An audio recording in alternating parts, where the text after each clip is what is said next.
যদি সুযোগ দেওয়া হয়, আমাদেরকে যদি সমাজের সমস্ত স্তরে আমাদের যোগ্যতা অনুযায়ী সুযোগ দেওয়া হয়, এদেশে আর দুদক লাগবে না, এদেশে আর দুদক লাগবে না, এদেশে আর মাদক আসক্ত নিরাময় কেন্দ্র লাগবে না।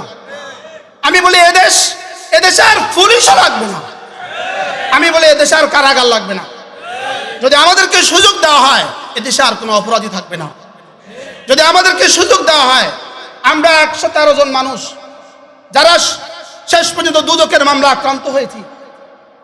সর্বপ্রথম দুদকের মামলা, যিনি 1 নম্বর নাম আল্লামা নুরুল ইসলাম অলিপুরি, তার ঘর এখনো সাইডওয়াল এবং টিনের যিনি দুদকের মামলার 1 নম্বর আসামি। আমিও দুদকের মামলার আসামি। জীবনে কখনো দুদকের দুর্নীতির দল আমরা দেখি নাই, জীবনে কখনো দুর্নীতির আমরা কল্পনাও করি নাই। আমাদেরকে দুদকের মামলার আসামি করা হয়েছে, অথচ পৃথিবী জানে এদেশে দুর্নীতি কারা করে। আমরা দুর্নীতি বিরোধী এক সমাজ চাই, আমরা দুর্নীতি বিরোধী এক দেশ চাই, আমরা এমন এক দেশ চাই যে দেশের সুইপার থেকে সচিব পর্যন্ত সকলেই হবে দুর্নীতি মুক্ত। আমরা এমন এক দেশ চাই যে দেশের সুইপার থেকে সচিব পর্যন্ত সকলেই হবে নামাজি। আমরা এমন এক দেশ চাই, সে দেশের জন্য সর্বস্তরে কওমি মাদ্রাসার প্রবেশাধিকার নিশ্চিত করা হোক। মুশতাকুন নবী কাসিমি দামাত বারাকাতুহুমুল আলিয়া, প্রতিষ্ঠাতা মুহতামিম মাদ্রাসা ইসলামিয়া দারুল উলুম সুধন্যপুর।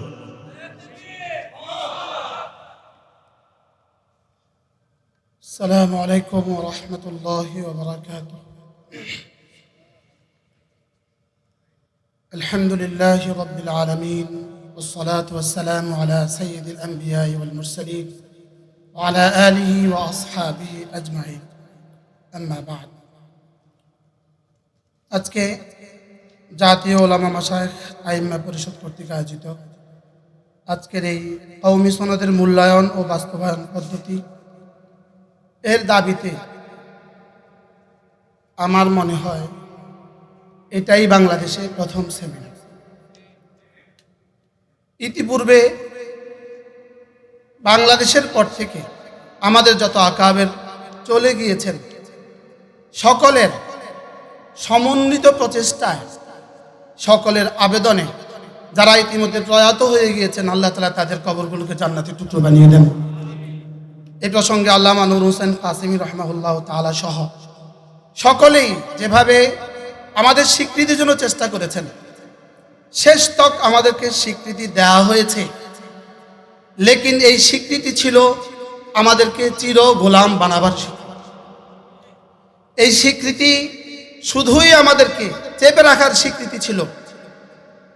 যেই সরকার আমাদেরকে এই স্বীকৃতি দিয়েছেন, এই সরকারের উদ্দেশ্য আমাদেরকে স্বীকৃতি দিয়ে সমাজের সকল স্তরে আমাদেরকে প্রবেশাধিকার নিশ্চিত করা ছিল না, বলকে এই স্বীকৃতি তাদের উদ্দেশ্য ছিল আমাদেরকে শুধুই রাজপথ থেকে আমাদেরকে ঘরমুখী করে দেয়া, শুধুই আমাদেরকে রাজপথ থেকে ঘরমুখী করে দেওয়ার জন্য আমরা যেন তাদেরকে সমীহ করি, আমরা যেন তাদেরকে কিছুটা হলেও তারা তাদের নিরাপত্তার জন্যই আমাদের স্বীকৃতি দিয়েছে।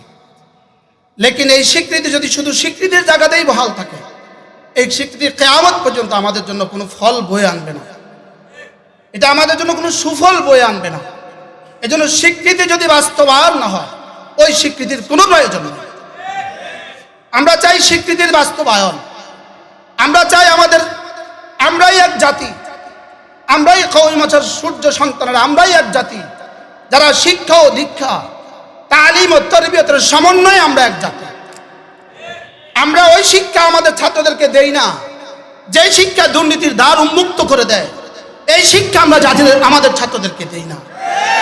ওই শিক্ষা আমরা আমাদের ছাত্রদেরকে দেই না যে শিক্ষা রডের পরিবর্তে বাঁশ দেয়। ওই শিক্ষা আমাদের জাতিকে আমরা দেই না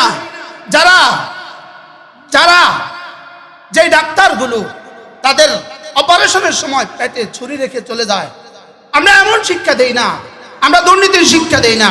আমাদেরকে যদি সুযোগ দেওয়া হয়, আমাদেরকে যদি সমাজের সমস্ত স্তরে আমাদের যোগ্যতা অনুযায়ী সুযোগ দেওয়া হয়, এদেশে আর দুদক লাগবে না, এদেশে আর দুদক লাগবে না, এদেশে আর মাদক আসক্ত নিরাময় কেন্দ্র লাগবে না।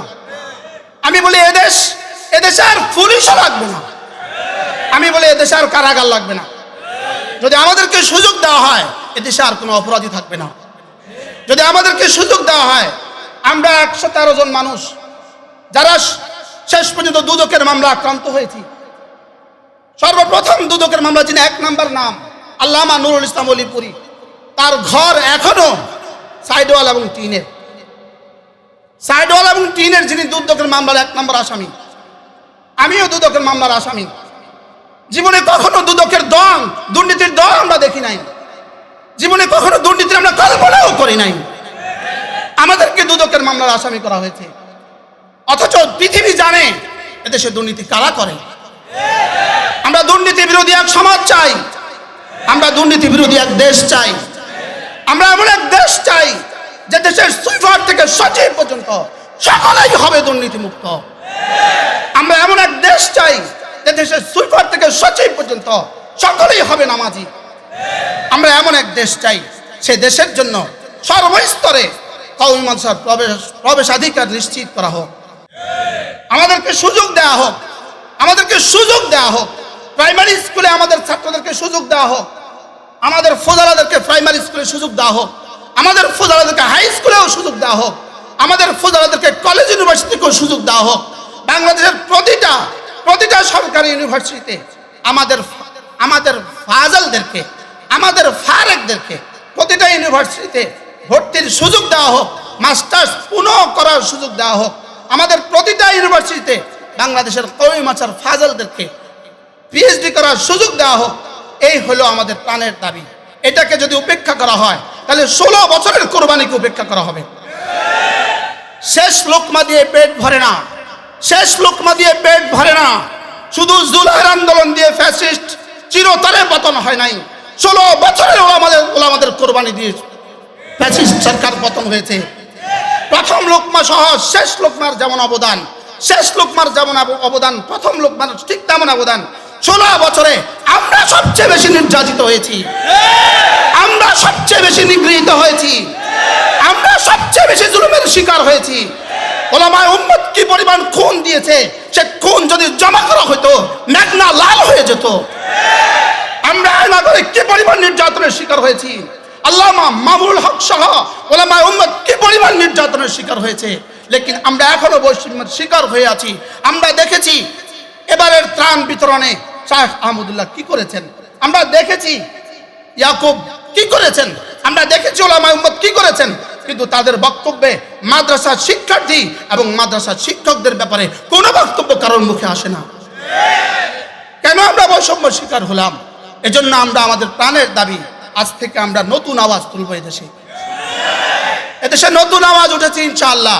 এই আওয়াজ পুরা হবেই হবে ইনশাআল্লাহ, এই আওয়াজ পুরা হবেই হবে ইনশাআল্লাহ। আমাদের ছাত্ররা প্রমাণ দেখিয়েছে।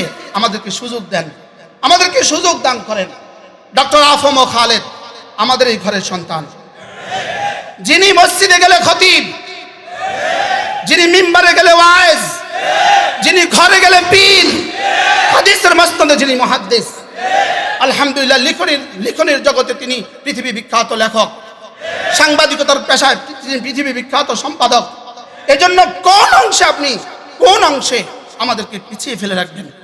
আজকের বাংলাদেশে আমি বলি, যদি বাংলা লেখার প্রতিযোগিতা আমাদেরকে অবতীর্ণ করে দাও, আমরাই হব সেরা। ইংরেজি লিখাতে যদি আমাদেরকে দিয়ে দাও, আমরাই হব সেরা।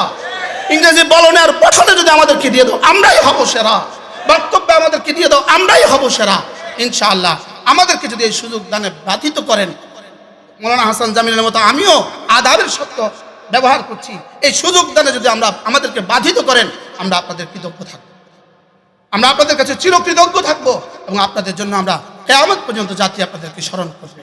ওয়া মা তাওফীকি ইল্লা বিল্লাহ, আলাইহি তাওয়াক্কালতু ওয়া ইলাইহি উনীব।